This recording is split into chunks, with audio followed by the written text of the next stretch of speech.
नमस्कार.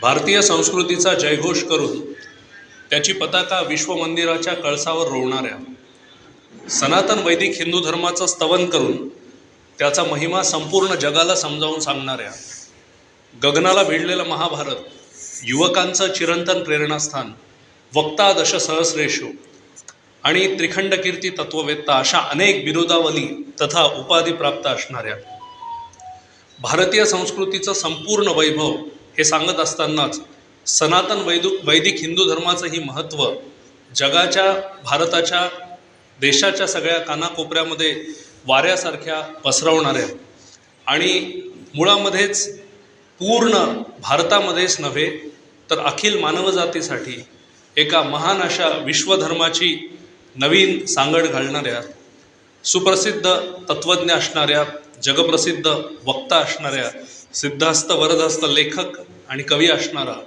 त्याचबरोबर एक उत्तम असा संघटक असणारा, उत्तम असा नेता असणाऱ्या, परमपूज्य, परममान्य, परमश्रेष्ठ, परमपवित्र, परमवैभवी, परमप्रतापी अशा भारत मातेच्या एका सुपुत्राबद्दल माझं मनोगत व्यक्त करण्यासाठी मी या ठिकाणी उद्युक्त झालो आहे.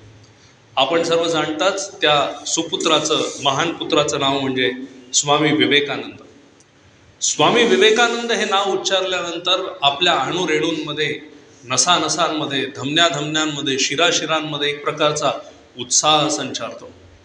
स्वामी विवेकानंद म्हणजे घनीभूत ऊर्जा, असं रोमारोला या नोबेल पारितोषिक विजेत्या साहित्यिकानं त्यांचा चरित्र लिहित असताना एका चरित्रामध्ये त्यांचा गौरव केला आहे.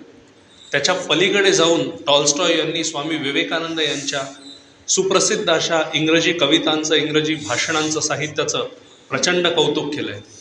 कुणी स्वामी विवेकानंदांच्या संघटन चातुर्याचं कौतुक केलं आहे, तर कुणी त्यांच्या तत्त्वज्ञानाच्या संकल्पनांनी भारावून गेलं आहे. रवींद्रनाथ टागोर एकदा असं म्हणाले, ज्यांना भारत समजून घ्यायचा असेल त्यांनी स्वामी विवेकानंदांना समजून घेतलं पाहिजे. ज्यांना विवेकानंद समजला त्यांना भारत समजला असं म्हणायला हरकत नाही. त्याच्या पुढे जाऊन महात्मा गांधी असं म्हणाले की विवेकानंदांचं सगळं साहित्य मी वाचलेलं आहे आणि ते साहित्य वाचल्यानंतर माझं माझ्या मातृभूमीवरचं असणारं प्रेम पटींनी वाढलेलं आहे. नेताजी सुभाषचंद्र बोस यांनी तर विवेकानंदांना गुरुच मानलं होतं आणि सुप्रसिद्ध तत्त्वज्ञ आणि भारत मातेचे सुपुत्र असणारे योगी अरविंद हे जेव्हा अलीपूरच्या कारागृहात होते तेव्हा त्यांना अनेक वेळा स्वामी विवेकानंदांनी विदेही दशेमध्ये दर्शन दिलं होतं. त्यामुळे त्यांचेही ते एक प्रकारे प्रेरणास्थान होते आणि त्यांचं कार्य पुढे नेण्यामध्ये त्यांनी खूप मोठा हातभार उचलला होता. कोण होते हे विवेकानंद? कसे घडले हे विवेकानंद? कसे वाढले हे विवेकानंद? केले काय त्यांनी आपल्या व्यक्तित्वाच्या संवर्धनासाठी? तसं पाहिलं तर कलकत्ता विद्यापीठाचे ते केवळ पदवीधर होते. ते केवळ BA झालेले होते आणि तेही द्वितीय श्रेणीत उत्तीर्ण झाले होते. या पलीकडे त्यांच्याकडे कोणतीही अशी एक पदवी नव्हती. पण विवेकानंदांकडे फारशा पदव्या नसल्या तरी त्यांच्याकडे पात्रता होती आणि ही पात्रता आणि त्यांचं अंगभूत, स्वयंपूर्ण, स्वयंप्रेरणेनं तयार झालेलं घनीभूत असं सामर्थ्य हेच विवेकानंदांची पदवी होती असं म्हणायला हरकत नाही. 12 जानेवारी 1863 रोजी मकर संक्रमणाच्या एका पुण्य अशा मुहूर्तावर स्वामी विवेकानंदांचा जन्म झाला.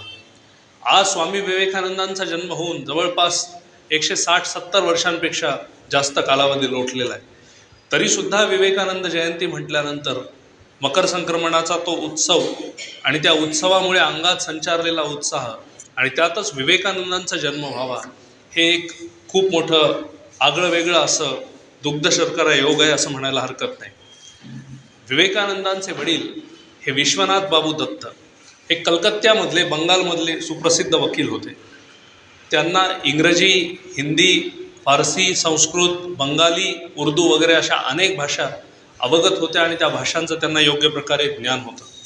ते त्या भागातले सुप्रसिद्ध वकील होते आणि त्यांचा ईश्वरावरती विशेष असा विश्वास होता किंवा नव्हता याहीपेक्षा ते एक अज्ञेयवादी होते. म्हणजे ईश्वर आहे किंवा नाही याचा ज्यांना फारसा फरक पडत नाही किंवा ज्यांचा ईश्वरावरती विश्वास असणं किंवा नसणं याच्यामुळे त्यांच्या आणि इतरांच्या जीवनातही काही फारसं घडत नाही असं त्यांना वाटतं, त्यातले विश्वनाथ बाबू दत्त होते, ज्याला आपण अज्ञेयवादी म्हणतो.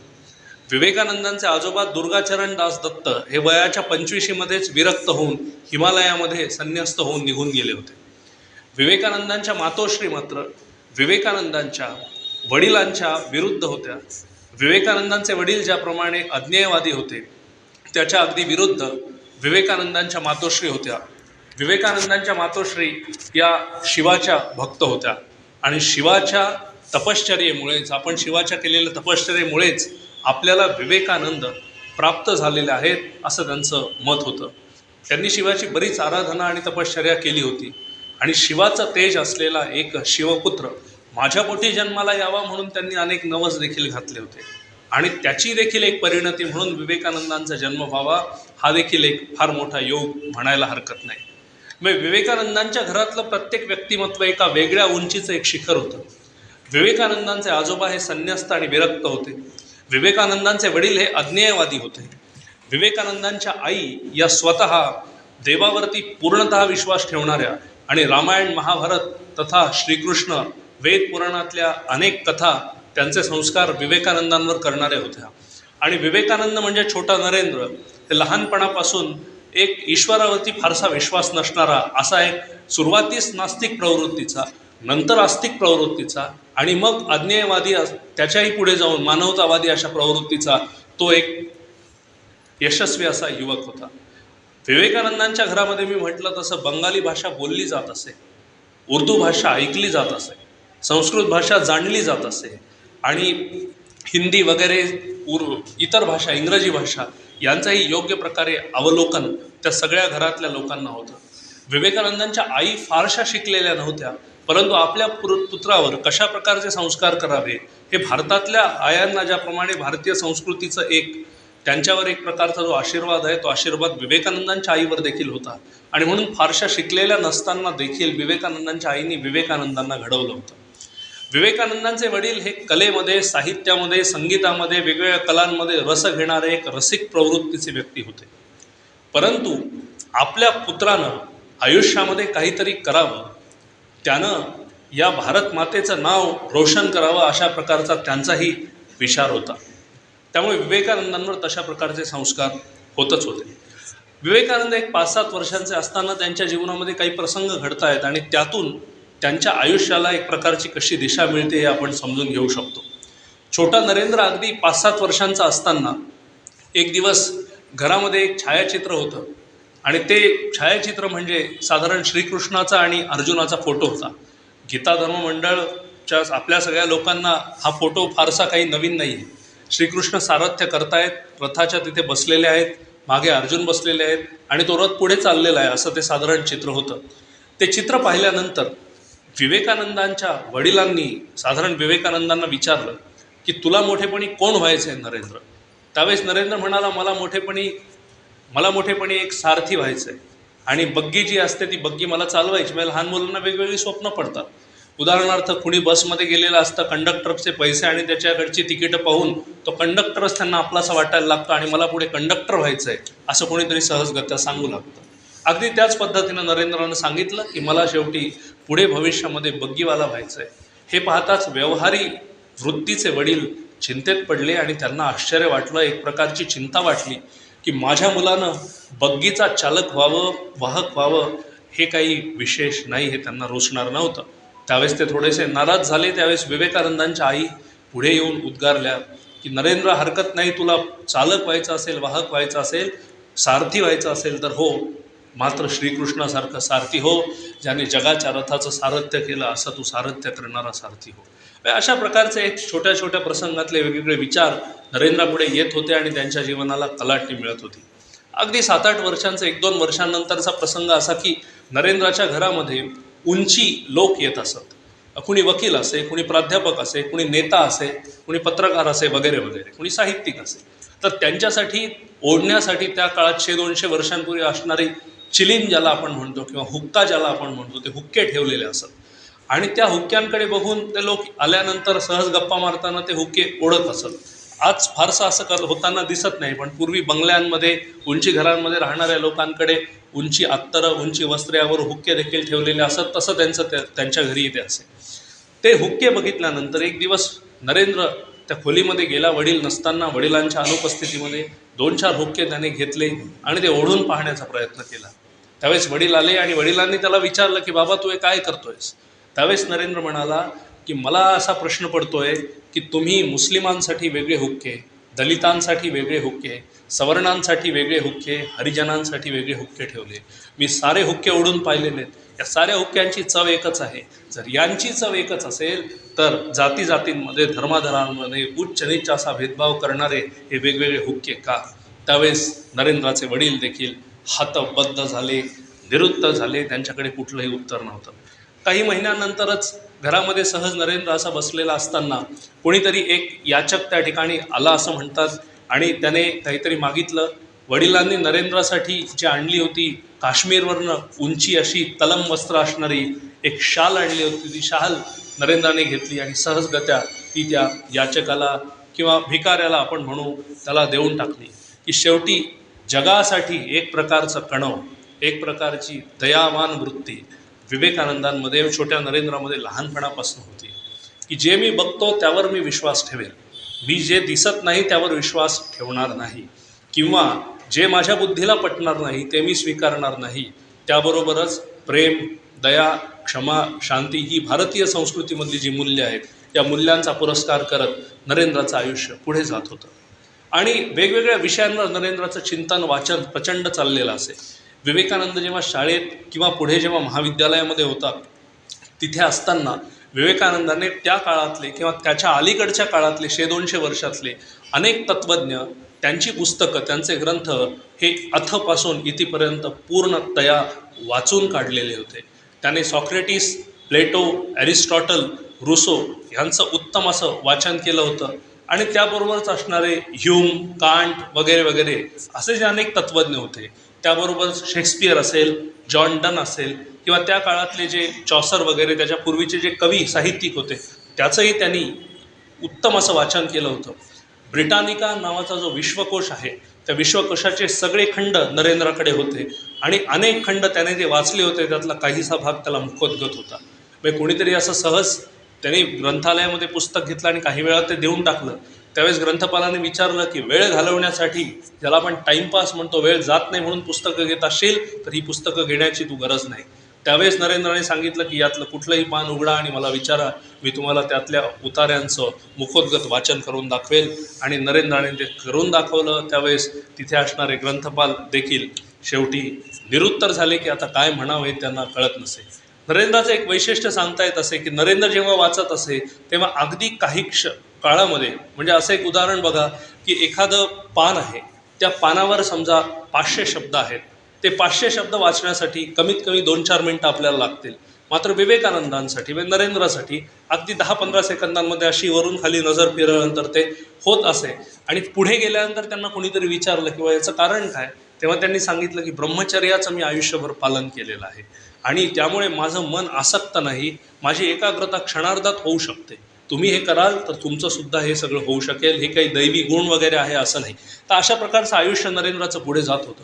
परंतु हे आयुष्य पुढे जात असताना घरामध्ये प्रचंड पैसा होता, प्रचंड सधनता होती, कुठल्याच गोष्टीची ददात नव्हती, कुठलीही गोष्ट कमी प्रमाणात नव्हती. परंतु नरेंद्राच्या मनामध्ये नेहमी एक प्रश्न पडलेला असे की या जगामध्ये ईश्वर आहे का, आणि जर या जगामध्ये ईश्वर असला तर तो मला दिसला पाहिजे. तो केवळ मला दिसून चालणार नाही, तर मला दिसलेला ईश्वर मला जगाला दाखवता आला पाहिजे. परंतु त्यासाठी मुख्य प्रमेय असं की या जगामध्ये ईश्वर असला पाहिजे. असेल तर दिसेल आणि दिसेल तर मी जगाला दाखवेल. आणि मग पुढे विवेकानंदांना कोणीतरी विचारलं की शेवटी तुमच्या आयुष्याचं रहस्य काय, तेव्हा ते सहजगत्या उत्तरले की या जगाच्या सगळ्या माणसांमध्ये ईश्वराचा वास असतो, याची प्रत्येक माणसाला जाणीव करून देणं. शेवटी मॅनिफेस्टेशन ऑफ डिव्हिनिटी, की जगामध्ये प्रत्येकाच्या अंगी एक दैवत्व आणि एक दिव्यत्व आहे, परमेश्वर वास करत असतो. त्या प्रत्येक माणसाला त्याची जाणीव करून देणं आणि त्या प्रमाणात त्याचं जीवन घडवण्याचं सामर्थ्य त्याच्या अंगी निर्माण करण्याचं काम करणं हे माझं जगातलं उद्दिष्ट आहे. म्हणून पुढे ते असंही म्हणाले होते की man making, character building, life forming education is something that we want. की शिक्षणामध्ये सुद्धा मला मॅन मेकिंग म्हणजे माणूस घडवणारं, कॅरेक्टर बिल्डिंग म्हणजे चारित्र्य संवर्धित करणारं आणि लाईफ फॉर्मिंग म्हणजे जीवनाला आकार देणारं हे सगळं घडलं पाहिजे. आणि याचा उच्चांक म्हणजे माणसामध्ये असणाऱ्या दिव्यत्वाचं, तेजांकिततेचं, एक तेजोवलयाचं सामर्थ्य त्याला नजरेस आणून देता आलं पाहिजे.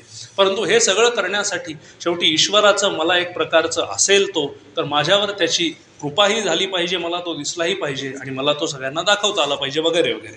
आणि अनेकांना छोटा नरेंद्र म्हणजे अगदी 12-15 वर्षांचा नरेंद्र प्रत्येकाला प्रश्न विचारत असे. कुणी कीर्तनकार असे, कुणी वक्ता असे, कुणी साहित्यिक असे, कुणी एखादा सद्गुरू असे, एखादा प्रवचनकार असे.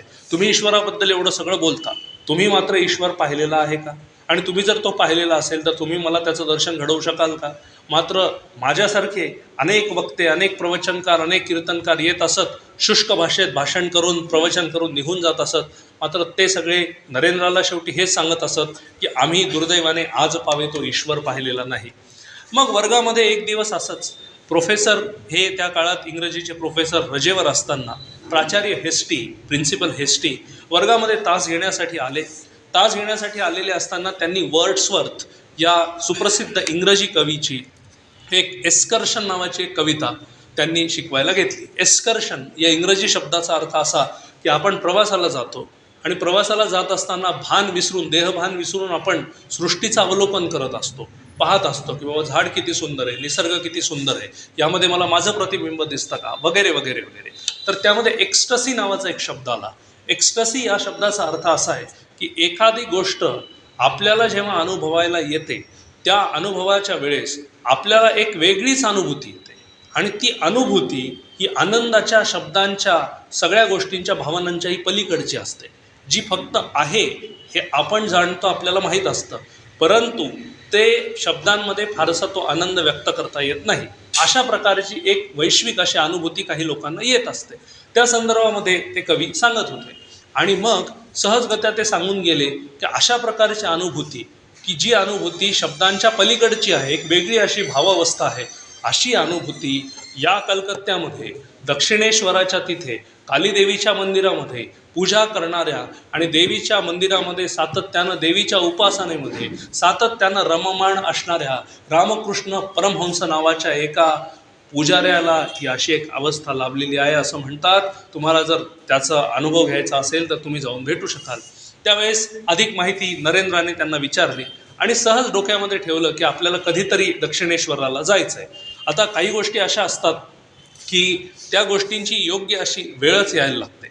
शेवटी एखादं अंकुर फुटायला आणि पाण्याची आणि त्या बीजभूमीची गाढवेट बढायला एक योग यायला लागतो, तेव्हाच ते घडू शकतं. असं कधीही ते घडणार नाही.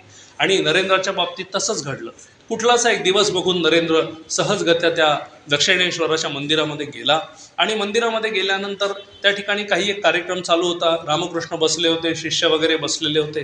ते सगळं झाल्यानंतर नरेंद्र त्या ठिकाणी गेला आणि नरेंद्र गेल्याबरोबर ज्या वेळेस पहिल्या प्रथम रामकृष्ण परमहंसांनी नरेंद्राला पाहिलं, ते पाहिल्याबरोबर त्याच्या जवळ ते गेले आणि ते काहीतरी बोलू लागले, काहीतरी सांगू लागले. नरेंद्राला वाटलंय काय वेडाचा झटका आल्यासारखा हा माणूस काहीतरी बरळतोय. तुम्ही जर अनेक चरित्र वाचली, विवेकानंद रामकृष्णांवरचा चित्रपट पाहिला, फार सुंदर चित्रपट आणि चरित्र आहेत. त्यामध्ये ही वर्णनं आहेत की नरेंद्र उभा आहे आणि रामकृष्ण तिथे बसलेले आहेत आणि रामकृष्ण नरेंद्राला म्हणतायत की तू एक साधा कुणी एक सुपुत्र नाही आहेस, तू साधा एक किशोरवयीन युवक नाही आहेस, तर तू हजारो ताऱ्यांचं तेज घेऊन आलेला एक पराक्रमी असा युवक आहेस. आणि तू केवळ तसा युवक नाही आहेस, तर तू आकाशामध्ये अनेक तारे असतात, परंतु नभोमंडलामध्ये एखादा सूर्य असतो, त्या पद्धतीनं तू सूर्य आहेस. तू नररूपी नारायण आहेस आणि तू जगाचा उद्धार करण्यासाठी आलेला आहेस. तू इतके दिवस कुठे होतास? तुला भेटण्याची मला प्रचंड आस होती. या भोगी माणसांच्या जीवनामध्ये रमून रमून मी वैतागून कंटाळून गेलेलो आहे. कुणाला बोलता येत नाही, सांगता येत नाही, अशी माझी अवस्था झालेली आहे. हे प्रभो, तुम्ही नररूपी नारायण आहात, तुम्ही इतके दिवस कुठे होतात? तुमच्यासाठी मी हा देह धारण केलेला आहे, वगैरे वगैरे वगैरे. आता नरेंद्राला असं वाटलं, आश्चर्यमुग्ध तो झाला, वेडाचा झटका आलेला आहे का काय? हा माणूस काय बरळतोय? तुमच्या आमच्या बाबतीतही असं घडलं आणि कुणी अचानक असं सांगायला लागलं तर बाबा शेवटी आपण त्या ठिकाणी त्याची क्षमा मागून निघून जाऊ किंवा आपल्याला काहीतरी विचित्र वाटेल. नरेंद्रालाही तसं वाटलं. परंतु थोडा वेळ थांबल्यानंतर नरेंद्र त्या ठिकाणी एक सुंदर असं नरेंद्राने गीत सादर केलं. मात्र त्या गीताचा अर्थ देखील रामकृष्ण परमहंसांना अभिप्रेत असाच अर्थ होता. ते गीत होतं, मन चल निज निकेतन. निकेतन म्हणजे घरी. मना, तू आता आपल्या घरी निघून जा. इथे तू किती काळ राहणार आहेस? ही सगळी जी भूमी आहे ती ही नश्वर आहे आणि या ठिकाणी रमणं हे आपलं काम नाही आहे. आपलं काम म्हणजे आपण जिथून आलेलो आहोत तिथे आपण निघून गेलं पाहिजे. हे तात्पुरतं जगणं आहे, हे सगळं क्षणिक आहे, यामध्ये रमणं योग्य नाही. अशा प्रकारचा आशय असलेले एक सुंदर असं गीत नरेंद्राने त्या ठिकाणी सादर केलं. रामकृष्णांनी पुनश्च एक वार त्याला जवळ घेतलं आणि आता पुन्हा कधी येणार तू मला परत कधी भेटणार, मी तुझी व्याकुळतेनी आर्ततेनी वाट पाहतोय, अशा प्रकारची साद त्याला घातली आणि नरेंद्र त्याच्या घरी निघून गेला. पुढे काही दिवस निघून गेले. नरेंद्राच्या डोक्यात कसला विचारही नव्हता. पुन्हा एकदा त्याला या वेडसर वाटणाऱ्या अशा या फकीराची म्हणजे रामकृष्ण परमहंसांची याद आली, आठवण आली आणि त्याला असं वाटलं की आता आपण जाऊन भेटावं. व तो पुन्हा एकदा त्यांना जाऊन भेटला. पुन्हा एकदा जाऊन भेटल्यानंतर रामकृष्णांनी त्यांना बागेच्या एका भागामध्ये नेलं आणि त्या ठिकाणी स्वतःच्या पायाचा स्पर्श नरेंद्राच्या छातीला त्यांनी केला आणि नरेंद्राच्या त्यांनी विवेकानंदांनी त्या रामकृष्णांवर पुस्तक लिहिले, अनेक चरित्र आहेत, त्यामध्येही याचं वर्णन आहे, त्यांनी भाषणंही केलेली आहेत. त्यामध्ये ते असं सांगतात की एक संपूर्ण विश्व व्यापून टाकणारी एक शक्ती माझ्यामध्ये काही क्षणासाठी का होईना निर्माण झाली आणि मला समाधीचा आनंद मिळाला. अशा प्रकारची माझी आणि रामकृष्णांची दुसरी भेट ठरली.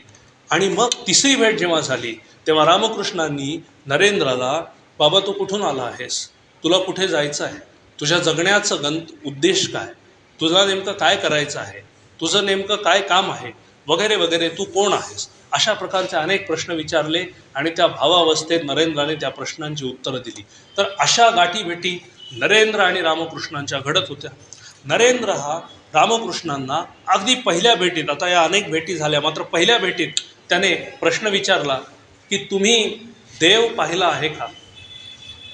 त्यावेळेस रामकृष्ण क्षणार्धात उत्तरले की मी देव पाहिला आहे आणि मी तुला जेवढ्या जवळून पाहतोय त्याहीपेक्षा जास्त जवळून मी स्वतः देव पाहिला आहे.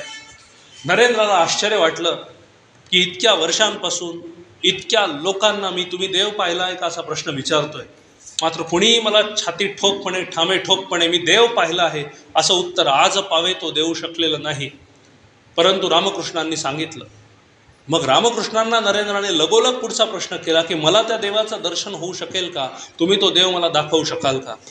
त्यावेळेस रामकृष्ण म्हणाले की बघ, सुई जेव्हा गंजलेली असते तेव्हा तिचं आणि लोहचुंबकाचं मिलन होऊ शकत नाही. आपल्यावरचा मायेचा, मोहाचा, दंभाचा, रागाचा, दर्पाचा सगळा गंज खरवडून काढून टाकावा लागतो. तो गंज काढून टाकल्यानंतर माणसाचं मन शुद्ध हृदय तयार होतं. त्यानंतर त्याची आणि परमेश्वराची गाठभेट होऊ शकेल. तुझ्याही आयुष्यामध्ये लवकरच असा एखादा प्रसंग येईल, मात्र तुला थोडासा संयम त्या ठिकाणी ठेवायला लागेल. पुन्हा रामकृष्ण विवेकानंदांच्या काही भेटी होत होत्या.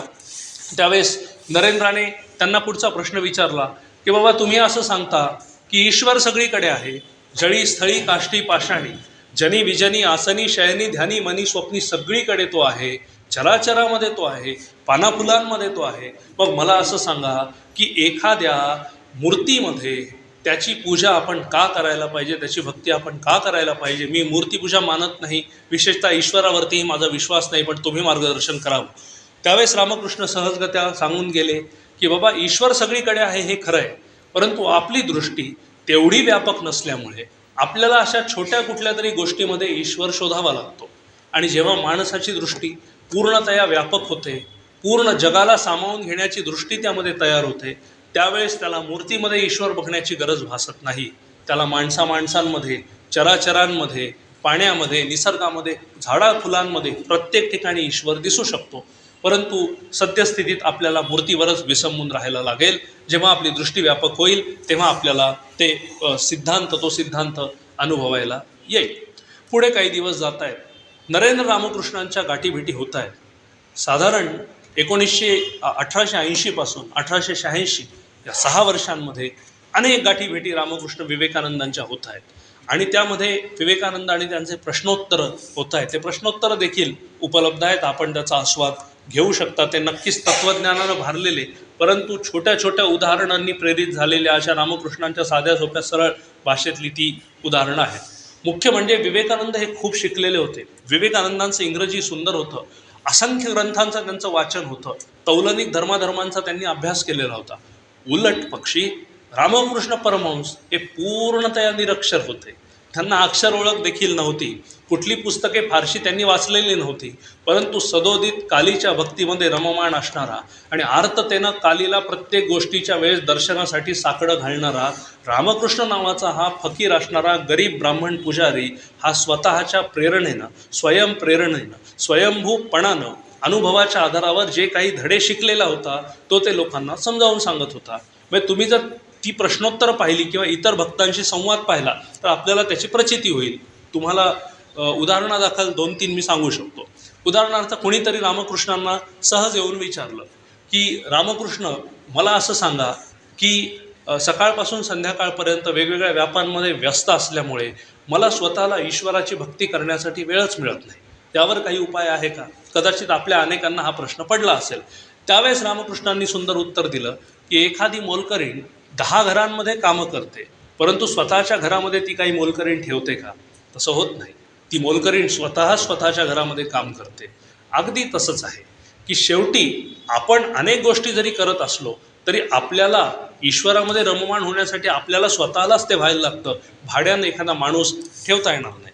कुणीतरी रामकृष्णांना विचारलं की घार उंच आकाशामध्ये उडते असं म्हणतात, परंतु कधीकधी तिचं लक्ष एखाद्या खाली असणाऱ्या एखाद्या श्वापदापाशी किंवा एखाद्या प्राण्याजवळच असतं, असं का होतं? त्यावेळेस रामकृष्ण म्हणाले यात आश्चर्य वाटण्याचं कारण नाही की पंडित लोक हे जेव्हा काम करतात तेव्हा बघा ते खूप मोठं मोठं भाषण करतात, काय मोठमोठ्या गोष्टी करतात, परंतु अगदी छोट्या छोट्या गोष्टींमध्ये त्यांचा पाय घसरतो आणि त्यांच्याकडनंही चुका होतात. तर अशी उदाहरणं रामकृष्ण नेहमी देत असत. आणि कुणीतरी रामकृष्णांची अशी परीक्षा केली. म्हणतात की रामकृष्णांच्या त्या गादीखाली 1 रुपया ठेवला आणि रामकृष्णाला ते समजता क्षणीच रामकृष्ण आग लागल्यासारखी किंवा एखादा करंट लागल्यासारखं त्या ठिकाणी पळून गेले. तर रामकृष्णांची परीक्षा होत होती, विवेकानंदांकडनंही ती होत होती, प्रश्न उत्तरं झडत होते, अनेक चर्चा होत होत्या आणि त्यातनं शेवटी जे ज्ञान निर्माण झालं. मग 5-6 वर्ष निघून गेली. नरेंद्रानं रामकृष्णांना प्रश्न विचारला की रामकृष्ण तुम्ही असं म्हणता की माझा अंतकाळ आता जवळ आलेला आहे, परंतु मला असं सांगा की तुमच्याशी नेहमी चर्चा करून फक्त एक प्रकारचा तर्कटपणा जो असतो, तर्कवादीपणा, तो माझ्यामुळे आलेला आहे. परंतु तुमची जी एक योगीपणाची वृत्ती आहे, साधनेची तपश्चर्येची जी भावना आहे किंवा वृत्ती आहे ती माझ्यामध्ये जरा देखील आली नाही. याचं मला वाईट वाटतं. फक्त शब्दांच्या फैरी मी झडवल्या, मात्र तुमच्यापासनं जे काही घ्यायला पाहिजे होतं ते साधनेचं तपश्चर्याचं बळ माझ्यामध्ये आलं नाही.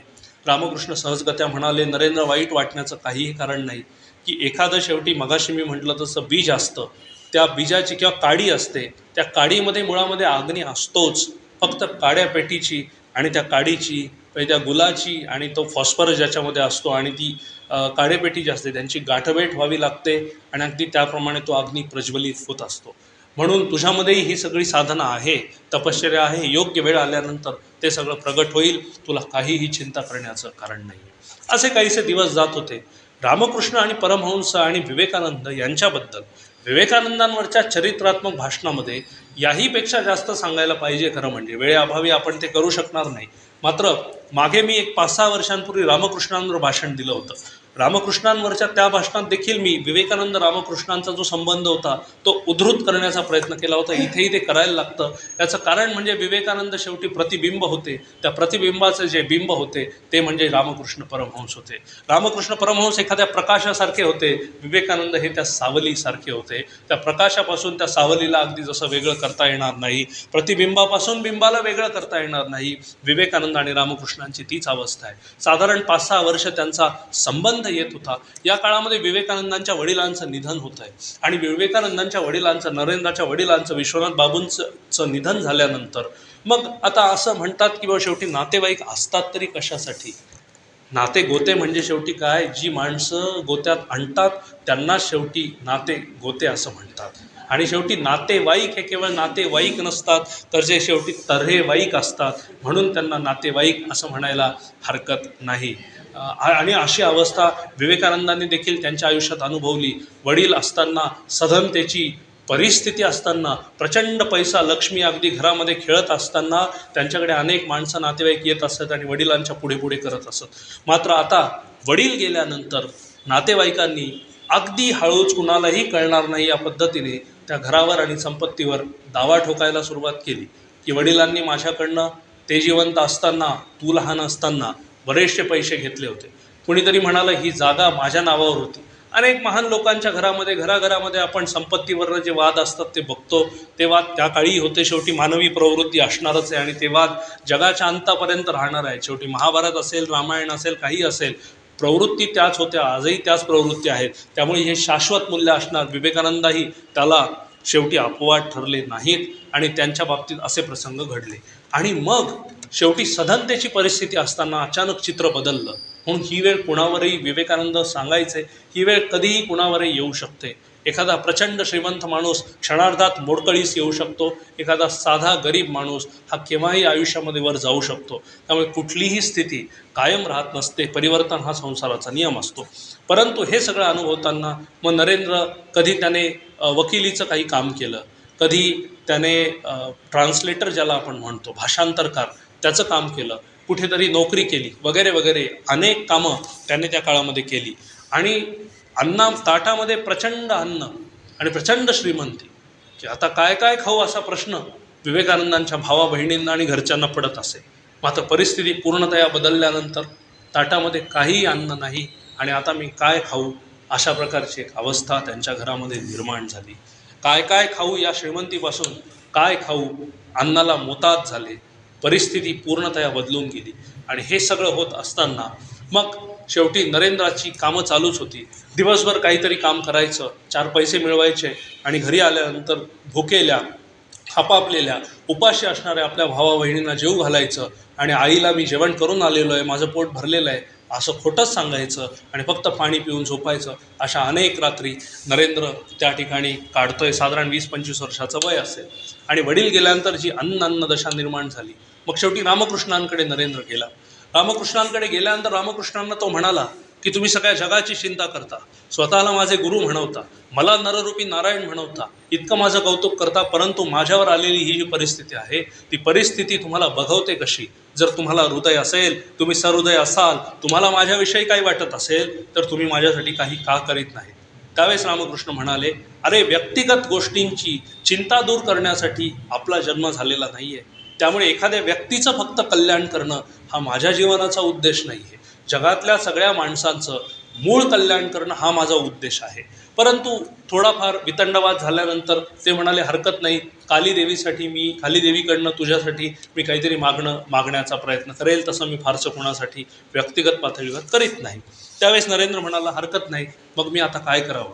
रामकृष्ण म्हणाले, कालीच्या मंदिरामध्ये, तिथे मंदिर आपण बसलेलो आहोत, त्या मंदिरामध्ये कालीची मूर्ती, त्या ठिकाणी जा आणि तुला जे हवं ते माग, ते पूर्ण होईल. नरेंद्र त्या ठिकाणी गेला आणि वडिलांच्या एकूण जाण्यामुळं निर्माण झालेल्या वाईट परिस्थितीपासून आम्हाला मुक्तता मिळावी आणि आमचं जीवन, माझ्या भावांचं, आईचं जीवन चांगलं होऊन परिस्थिती चांगली व्हावी असं मागणं नरेंद्राला मागायचं होतं. परंतु देवीसमोर गेला, देवीसमोर उभा राहिला आणि उभं राहिल्यानंतर हे सगळं विसरून क्षणार्धात तो म्हणाला, मला ज्ञान दे, विवेक दे, वैराग्य दे. आणि रामकृष्णांकडे परत तसाच गेला. रामकृष्ण बाजूलाच बसले होते. रामकृष्णांनी विचारलं की बाबा रे, मागितलंस का.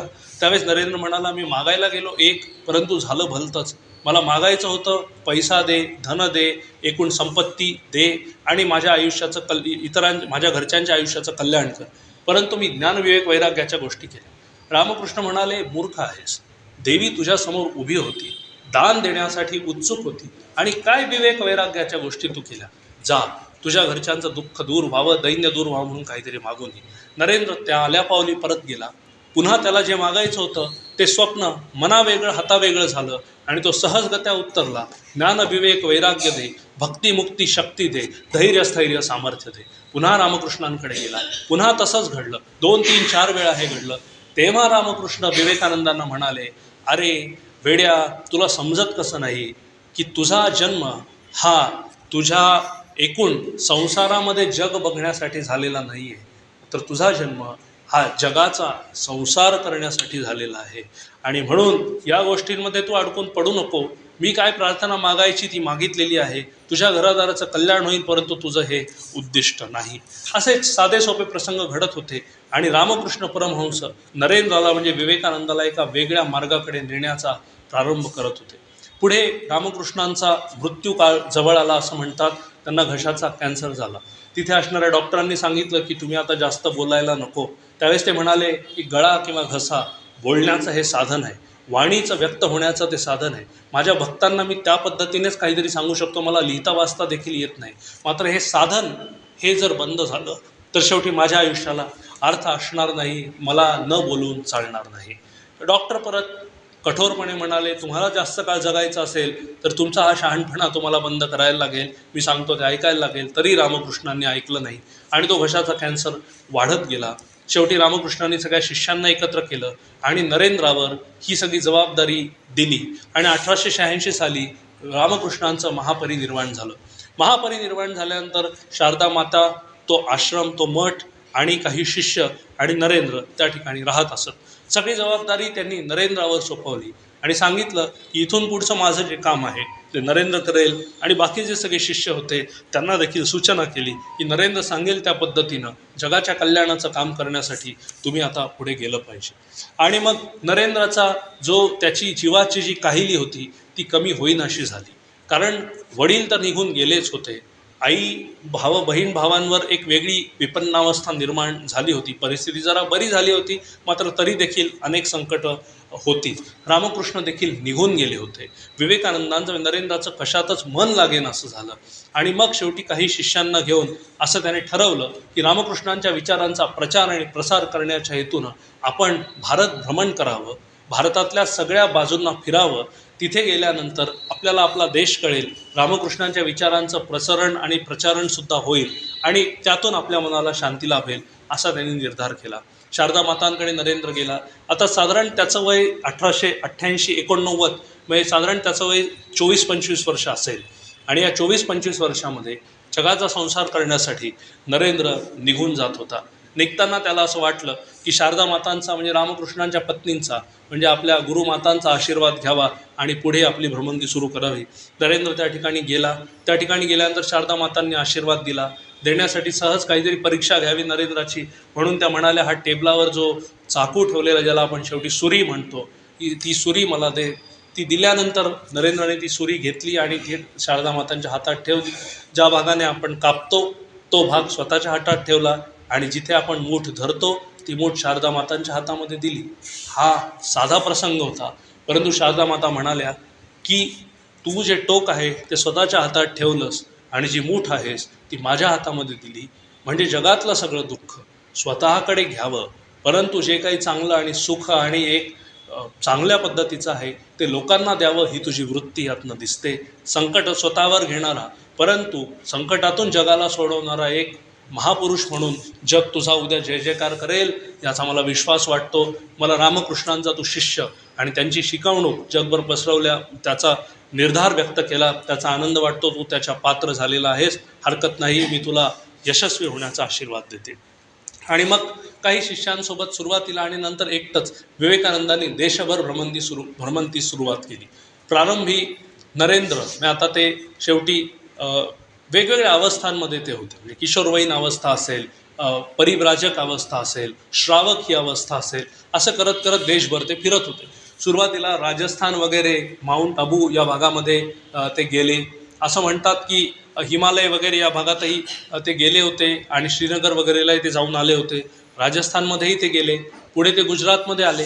गुजरातमध्ये आल्यानंतर त्या ठिकाणी जैनांची काही मंदिरं होती ती त्यांनी पाहिली आणि तिथल्या लोकांना जैनांच्या एकूण तत्त्वज्ञानाबद्दल शिकवणीबद्दल त्यांनी मार्गदर्शन केलं की स्याद्वाद आणि अनेकांतवाद हे जे दोन प्रवाह जैनांमध्ये आहेत त्यातला अनेकांतवाद हा प्रवाह खूप महत्त्वाचा आहे.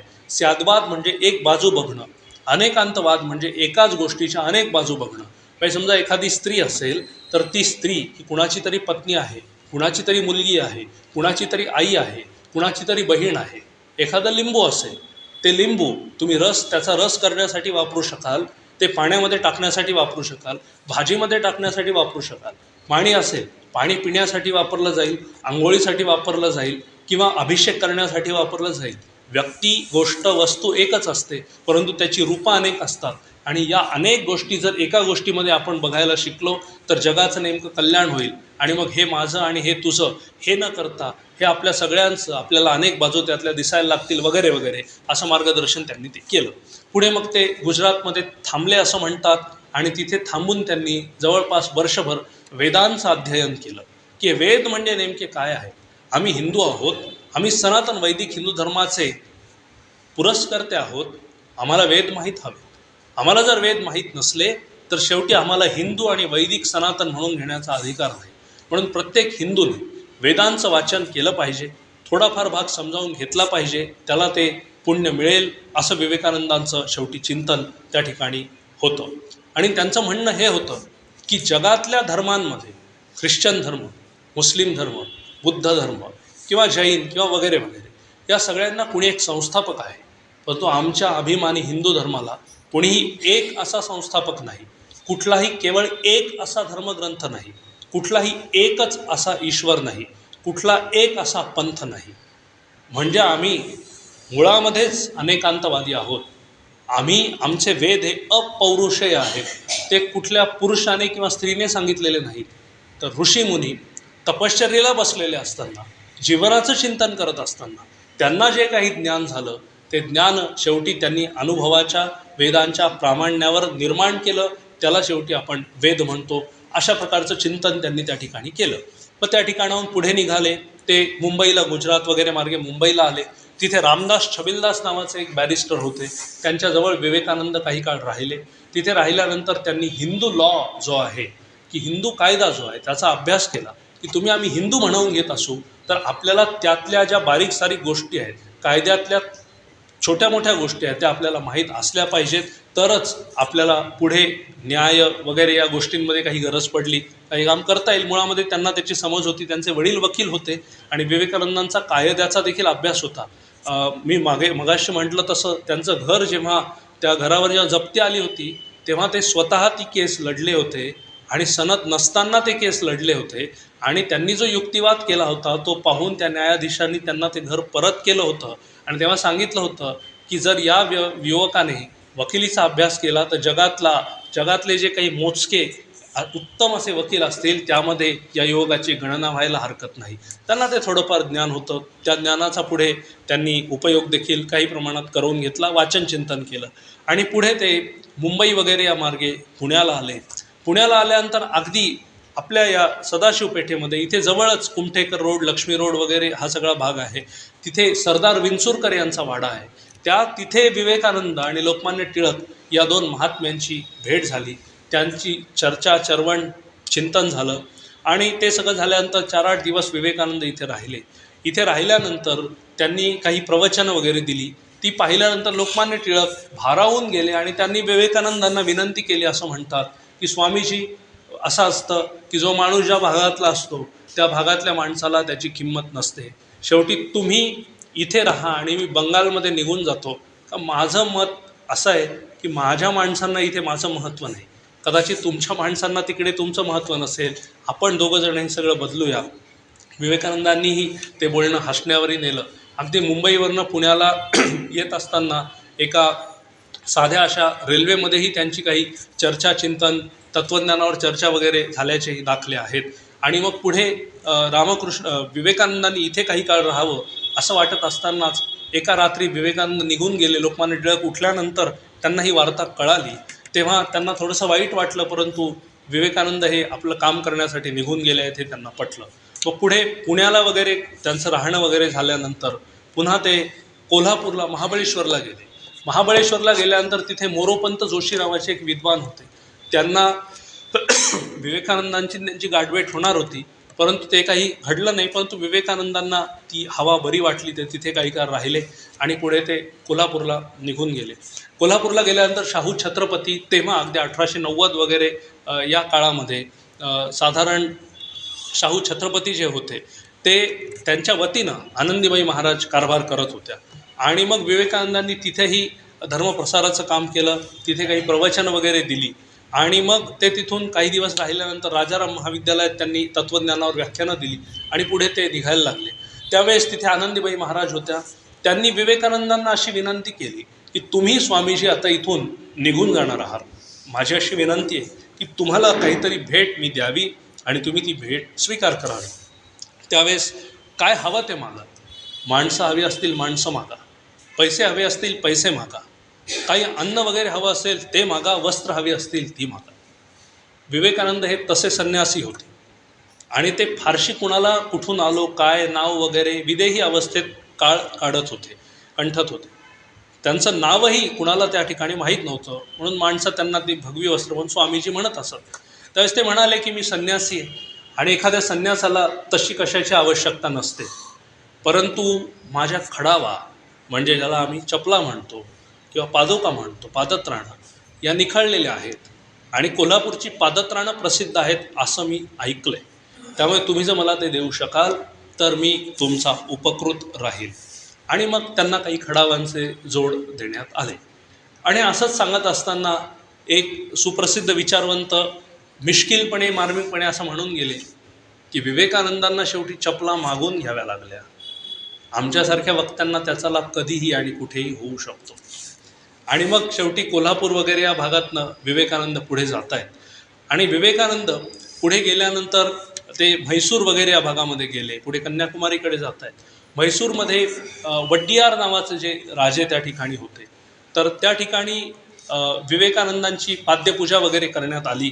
आणि तिथे एक छोटा असा प्रसंग घडतोय की तिथे विवेकानंद तिथे गेल्यानंतर मूर्तीपूजा वगैरे असते का, ईश्वर आहे का, मूर्तीमध्ये तो असतो का, अशा पद्धतीनं त्या राजांचा विश्वास नव्हता.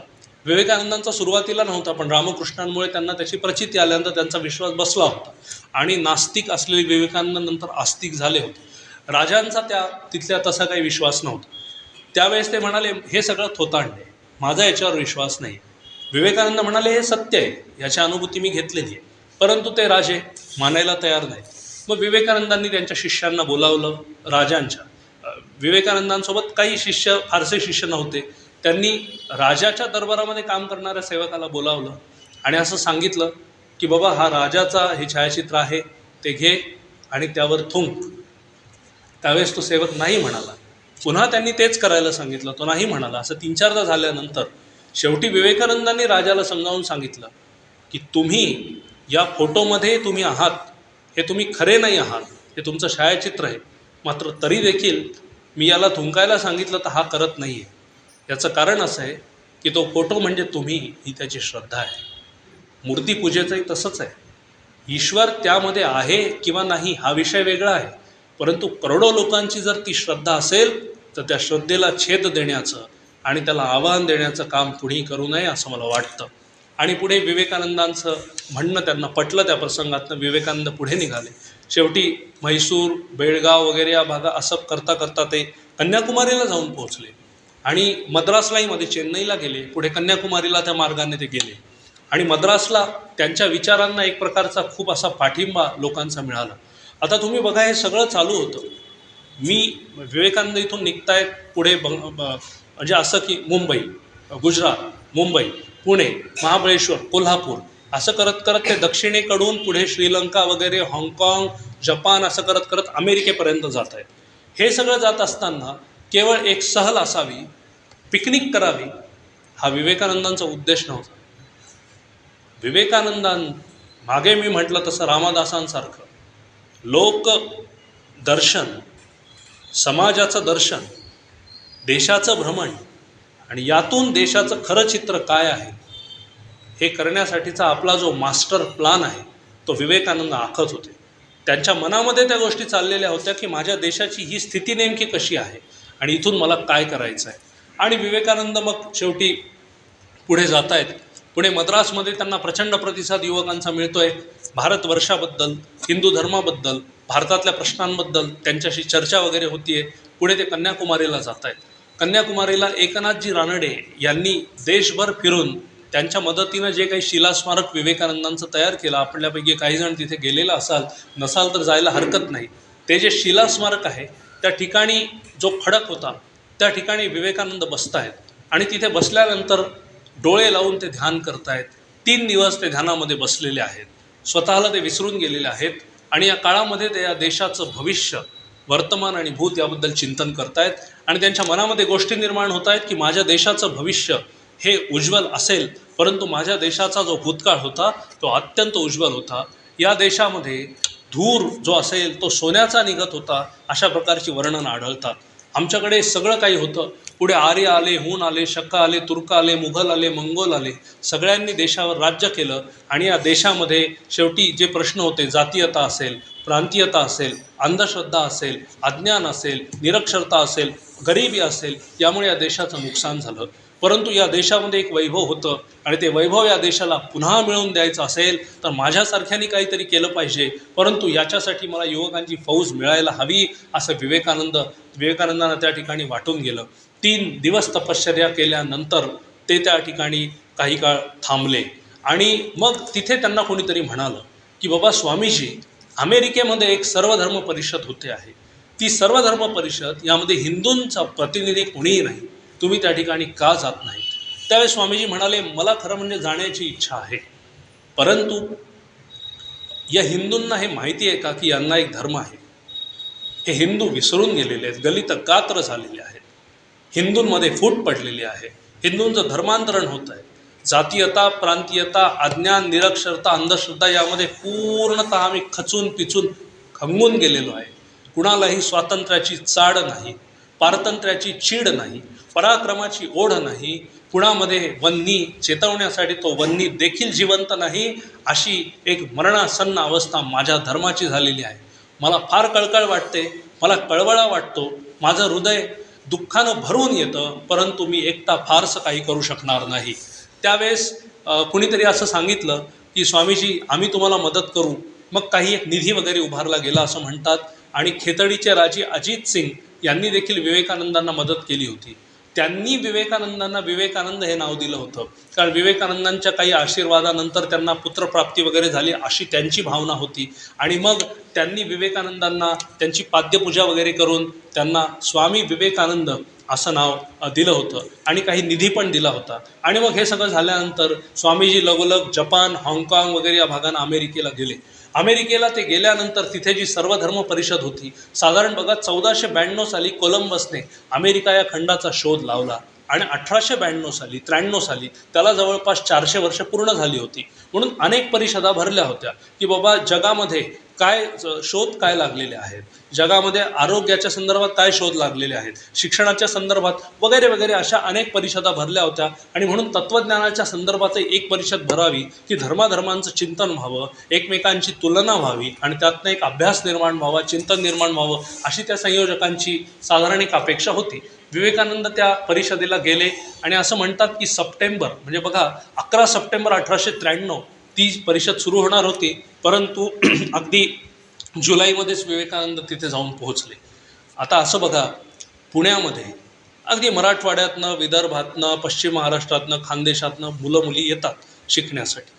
आणि जर एखाद्या वेळेस साताऱ्याचा एखादा मुलगा किंवा अगदी पुण्याच्या जवळ असणाऱ्या अहमदनगरचा एखादा, जळगावचा एखादा मुलगा पुण्यामध्ये सदाशिव पेठेमध्ये शिकण्यासाठी आला की MPSC UPSC करायचं आणि मला इथे राहायचं आहे, एखादी खोली भाड्यानं घ्यायची असेल ती देखील त्याला परवडत नाही.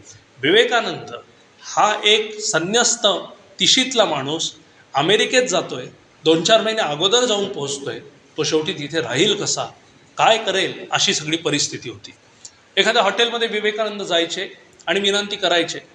ते हॉटेलवाले म्हणायचे, dogs and Indians are forbidden to enter. कुत्र्यांना आणि भारतीयांना इथे प्रवेश नाही, बाकी आम्ही कोणालाही प्रवेश देऊ. अशी हालापेष्टा विवेकानंदांनी सहन केली. कुणीतरी त्यांना म्हणालं की बोस्टनला तुम्ही जा, ही माणसं जरा चांगली नाही आहेत, बोस्टनची माणसं बरी आहेत, तिथे जा, तिथे कमी खर्चामध्ये तुमची सोय होईल. कुणीतरी JW हेल एक बाई त्यांना रेल्वेच्या प्रवासात भेटल्या आणि त्या त्यांना म्हणाल्या, माझ्या घरी फारसं कुणी नसतं, तुमच्यासारखा एक उत्तम असा संन्यस्त युवक जर माझ्यासोबत, माझं घर मोठं आहे, तिथे काही 1-2 नातेवाईक आहेत, तुम्ही जर राहिलात तर मला बरं वाटेल. आणि मग त्यांची सोय तिथे झाली विवेकानंदांची. आणि मग काळ पुढे पुढे जात होता. जुलै महिना आला, ऑगस्ट आला, हळूहळू सप्टेंबर उजाडायला लागला. मग त्या हेल नावाच्या ज्या बाई होत्या त्यांचे एक प्राध्यापक ओळखीचे होते, JW राईट. तर ते हॉवर्ड विद्यापीठामध्ये ग्रीक तत्त्वज्ञान, संस्कृती वगैरे शिकवत असत. तर त्या बाई म्हणाल्या की त्या प्राध्यापकांकडे तुम्ही जा, तुम्ही हुशार आहात, तुमचं चिंतन उत्तम आहे, तुमची त्यांची गाठभेट होईल, 4-2 गोष्टी चर्चेतनं शिकायला मिळतील. विवेकानंद त्या ठिकाणी गेले. आता प्राध्यापक J.H. राईट हे अत्यंत विद्वान, अत्यंत हुशार अशी एक व्यक्ती, 28-30 वर्षांचा हा युवक, याच्याशी मी काय बोलणार आणि याच्याशी मी काय संवाद साधणार. पण आता हेल म्हणाले आहेत, बाई म्हणाले आहेत म्हणून एक त्यांचा मान राखावा म्हणून त्यांनी चर्चा सुरू केली. अगदी 2-5 मिनटं बोलावं, हवा पाण्याच्या गोष्टी कराव्या, काय म्हणतं कलकत्ता, काय म्हणतं मुंबई वगैरे असं विचारावं, जेवण बिवण करावं, निघून जावं असं त्यांना वाटलं. 2-5 मिनिटांच्या उद्देशानं सुरू झालेली चर्चा 3-4 तास कशी पुढे गेली हे विवेकानंदांना आणि प्राध्यापक राईट यांनाही समजलं नाही. त्यावेळेस राईट यांना एक गोष्ट लक्षात आली की इंग्रजीवर उत्तम प्रभुत्व असणारा, तत्त्वज्ञानाचा उत्तम अभ्यास केलेला, धर्माधर्मांचा तौलनिक अभ्यास केलेला आणि एक तार्किक अशी प्रखर अशी प्रज्ञा असणारा हा एक विलक्षण असामान्य बुद्धिमत्तेचा युवक आहे. आणि ज्या मला अनेक गोष्टी माहीत नव्हत्या त्या 4 तासांच्या गोष्टीतनं मी याला सांगण्याऐवजी याने मला त्या शिकवल्या असं मला आता वाटायला लागलं आहे. आणि म्हणून त्यांनाही वाईट वाटलं की शेवटी आपण काय हे सगळं केलं. त्यावेळेस ते म्हणाले किंवा तुम्ही आता त्या परिषदेला गेला पाहिजे. त्यावेळेस ते म्हणाले किंवा जायला हरकत नाही म्हणून मी तिथे गेलो होतो, परंतु गेल्यानंतर मला त्यांनी विचारलं की तुमच्याकडे काही शिफारस पत्र आहे का, रेकमेंडेशन लेटर ते आहे का. ते नसेल तर तुम्हाला ज्या धर्माच्या वतीनं आला तिथून कुणी लिहून दिलं आहे का, हा अमुक धर्माचा प्रतिनिधी वगैरे, आमची अशी पद्धत आहे. माझ्याकडे ते काहीच नव्हतं, त्यामुळे मी तिथे अपुरा पडलो. प्रोफेसर राईट यांना वाईट वाटलं. प्रोफेसर राईट यांनी खरमरीत पत्र लिहिलं. ते पत्र ते त्या संयोजकांना पाठवलं आणि त्या पत्रामध्ये त्यांनी लिहिलं, here is a man who is learned, he is more learned than all your European learned professors put together. की तुमचे सगळे युरोपियन प्राध्यापक याचं जेवढं ज्ञान आहे तेवढं ज्ञान हे त्या विवेकानंद नावाच्या युवकाजवळ आहे, ज्यांचा व्यासंग कुणाच्या पासंगालाही पुरणार नाही असा एक निस्संग भारतातनं आलेला आहे. आणि त्याला जर तुम्ही तुमच्या परिषदेमध्ये पत्र नाही, शिफारस पत्र नाही, ओळख नाही, आयडेंटिटी कार्ड नाही अशी थातूरमातूर फालतू कारणं दाखवून जर तुम्ही प्रवेश दिला नाही तर तुमची संपूर्ण सभा अपयशी ठरल्याशिवाय राहणार नाही, तुम्ही स्वतः करंटे ठरल्याशिवाय राहणार नाही असं खरमरीत पत्र लिहिलं. तुम्ही विवेकानंदांना पत्र काय मागता, त्याला पत्र मागणं म्हणजे काजव्यानी सूर्याला तुला काय प्रकाशण्याचा अधिकार असं विचारण्यासारखं आहे. बरेच लोक काजवे आहेत, हा एक ज्ञानरूपी सूर्य आहे, याला तुम्ही बोलू द्या, ही माझी विनंती वजा कळकळीचं आवाहन वजा इशारा मी तुम्हाला देतो. आता इतक्या कडक शब्दांमध्ये झाल्यानंतर शेवटी त्यांनी ते मान्य केलं. विवेकानंद ते पत्ते वगैरे त्यांनी घेतले. राईट म्हणाले मी मागावून येतोय, तुम्ही पुढे जा. ते गेले. थोडे दिवस झाले ते पत्ते सगळे हरवून बसले विवेकानंद. म्हणजे बघा, असं कोणीतरी म्हणालं की प्राध्यापकाला साजेशी विस्मरणशीलता प्राध्यापक नसताना देखील विवेकानंदांच्या अंगी होती. ते त्यांच्या बाबतीत घडलं की शेवटी त्यांना असं वाईट वाटलं की बाबा अमेरिकन लोक हे सगळे व्यवहारवादी आहेत, सगळ्या गोष्टींचं डॉक्युमेंटेशन त्यांचं आहे, व्यवस्थित पण आहे, आपण त्या तुलनेत भोंगळ आहोत. आपण काळ वेळ याचं आपल्याला काहीही भान नाही, कसं राहायला पाहिजे, कसं बोललं पाहिजे याचे कदाचित मॅनर्स देखील नाहीत, आपलं काय होणार. तरी देखील ते तिथे जाऊन पोहोचले. तिथे गेल्यानंतर भारतातनंही चक्रवर्ती, रॉय, गांधी वगैरे, गांधी म्हणजे महात्मा गांधीने अर्थात दुसरे गांधी, असे अनेक लोक त्या ठिकाणी आलेले होते, मुजुमदार वगैरे वेगवेगळ्या धर्मांचे वेगवेगळे प्रतिनिधी होते. आणि मग शेवटी 17 दिवस ती परिषद चालली. या 17 दिवसांमध्ये विवेकानंदांची 11 व्याख्यानं झाली. परंतु पहिल्या व्याख्यानाच्या वेळेस व्यासपीठावर जाताना विवेकानंद कचरत होते, घाबरत होते, माघार घेऊ पाहत होते की आता शेवटी मला हे कसं जमेल. कारण कसं होतं की शेवटी तिथे जे वक्ते सगळे आले होते ते वक्ते म्हणजे अगदी त्यांचं भाषण म्हणजे असं लिखित टंकमुद्रित स्वरूपात आखीव रेखीव की जणू काही तो एक प्रबंधच होता आणि त्याचं ते असं वाचन करणार होते. आणि त्यावेळची अवस्था देखील कशी होती की बाबा एक रोस्ट्रम होता असा उंच, ओके, तिथं लाईट होता, त्याचा प्रकाश त्याच्यावर पडायचा, त्याचा प्रकाश वक्त्यावर पडायचा, मात्र वक्त्याचा प्रकाश दुर्दैवानं कुठेच पडत नव्हता. अत्यंत अवघड अशा भाषेमध्ये त्यांची भाषणं चालली होती. आणि मग शेवटी विवेकानंदांची वेळ आली. विवेकानंदांची वेळ आल्यानंतर आता काय करायचं. संयोजक म्हणाले आता बोलला नाहीत तर तुम्हाला बोलता येणार नाही, तुम्हाला यावं लागेल. विवेकानंद टाळत होते पण शेवटी व्यासपीठावर गेले. आणि समोर 5-7 हजार काही लोक बसलेले होते. ते पाहिल्यानंतर थोडे गर्भगडीत झाले, कारण पहिल्यांदाच इतक्या लोकांसमोर ते बोलणार होते. आणि मग व्यासपीठावर गेल्यानंतर त्यांनी गुरुचं नाव घेतलं, भारतमातेला वंदन केलं आणि सहजगत्या ते बोलून गेले, sisters and brothers of America, की माझे अमेरिकेतली भगिनींनी आणि बंधूंनी. अगदी हे एक वाक्य आलं आणि हे वाक्य आल्यानंतर त्या 7,000 श्रोत्यांनी अगदी 2-3 मिनटं टाळ्या वाजवल्या. विवेकानंदांना असं वाटलं की आपण भारतीय आहोत, आपलं इंग्रजी चांगलं नसेल, आपला वेश बावळा असेल, त्यामुळे आपली टिंगल टवाळी करण्याच्या हेतूनं, आपली चेष्टा करण्याच्या हेतूनं यांनी टाळ्या वाजवल्या नसतील. कशावरून? आपलं व्याकरण चुकलं असेल म्हणून, एक उपहास म्हणून यांनी टाळ्या वाजवल्या असतील. आपलं उच्चारण चांगलं नसेल म्हणून हे झालेलं असेल, काहीतरी चुकलं असेल. परंतु तसं काही नव्हतं. परंतु सगळी माणसं जी येत होती ती कोरड्या वाणीमध्ये, की अगदी अहंकारानं माझा धर्म श्रेष्ठ आहे, मीच श्रेष्ठ आहे, या जगात सर्वश्रेष्ठ अवघा मी एकटा, मी केवळ मी एकटाच आहे, माझाच धर्म श्रेष्ठ आहे आणि मलाच सगळं कळतं, अशा आविर्भावात बोलत होते. तुलनेनं विवेकानंद व्यासपीठावर गेल्यानंतर त्या अनेक वक्त्यांमधले ते एकमेव होते जे असं म्हणाले होते की भगिनींनो आणि बंधूंनो, बाकी सगळे लेडीज अँड जेंटलमन असं म्हणत होते. त्या लोकांना त्याचा आनंद वाटला आणि म्हणून त्या आनंद व्यक्त करण्यासाठी त्यांनी टाळ्या वाजवल्या. मग विवेकानंदांनी उत्तम असं भाषण केलं.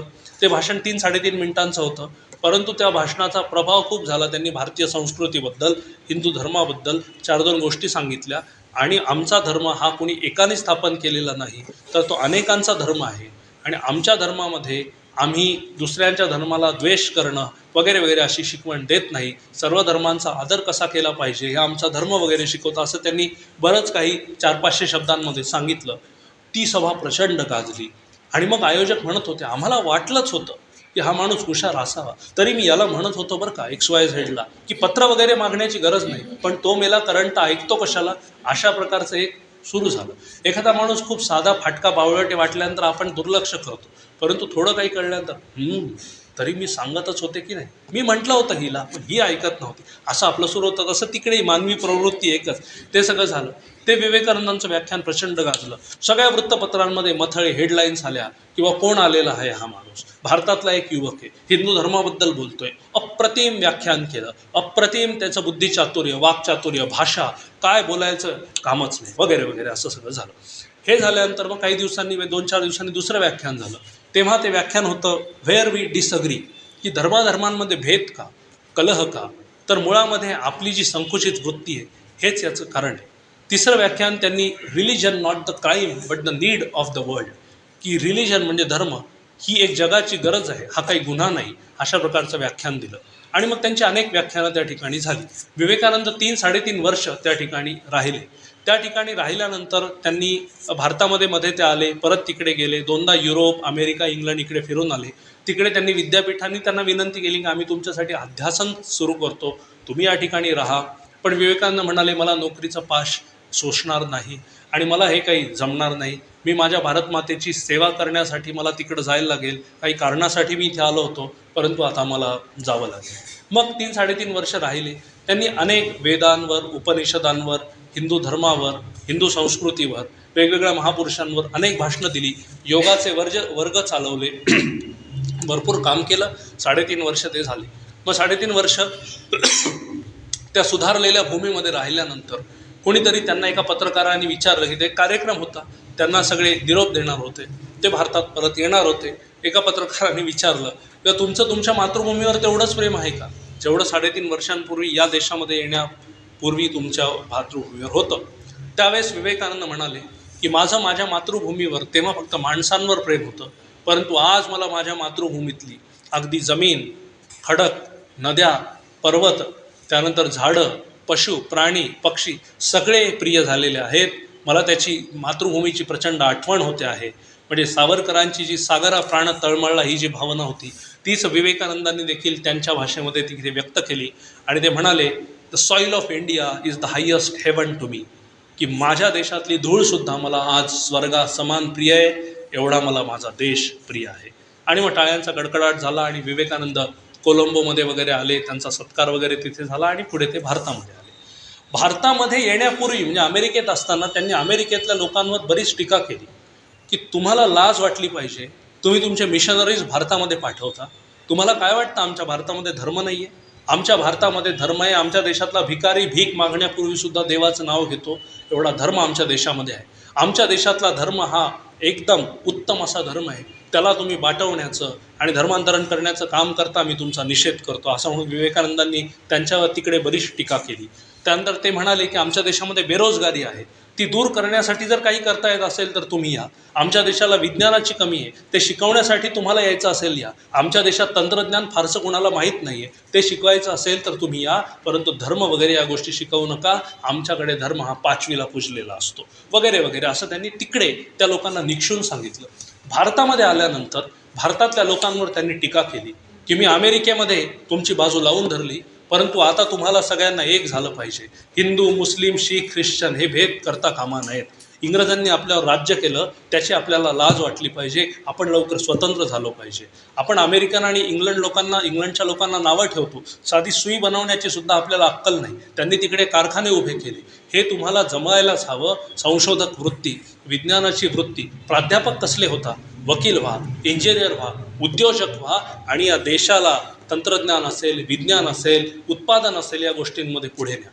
असंही विवेकानंदांच्या चरित्रांमध्ये सांगतात की जमशेदजी टाटा विवेकानंदांसोबतच तिकडे अमेरिकेला जात होते, तेव्हा जमशेदजी टाटांना विवेकानंदांनी सांगितलं, थांबवलं आणि सांगितलं की तुम्ही तिकडे जाण्याची गरज नाही, तिकडे भरपूर उद्योग आणि रोजगार आहे, तुम्ही भारतामध्ये स्वतःचा उद्योग स्थापन करा. आणि जमशेदजी टाटांनी सांगून ठेवलं आहे की जेव्हा त्यांनी टाटा स्टील या उद्योग समूहाची रचना केली, त्यातली एक प्रेरणा विवेकानंदांची सुद्धा होती. तर अशा प्रकारे विवेकानंद लोकांना प्रेरित करत होते. इथल्या लोकांना त्यांनी जातीयता, धर्मांधता, प्रांतीयता, अज्ञान किंवा दारिद्र्य याबद्दल अनेक गोष्टी सांगितल्या. यातनं कशी मुक्तता मिळवू शकू हे सांगितलं. अंधश्रद्धांवर कठोर त्यांनी प्रहार केले. शिक्षणाविषयी लोकांना सांगितलं, उद्योगांविषयी लोकांना सांगितलं, युवकांचं संघटन केलं. त्यानंतर धर्मतत्वज्ञानातले अनेक विचार लोकांना सांगितले.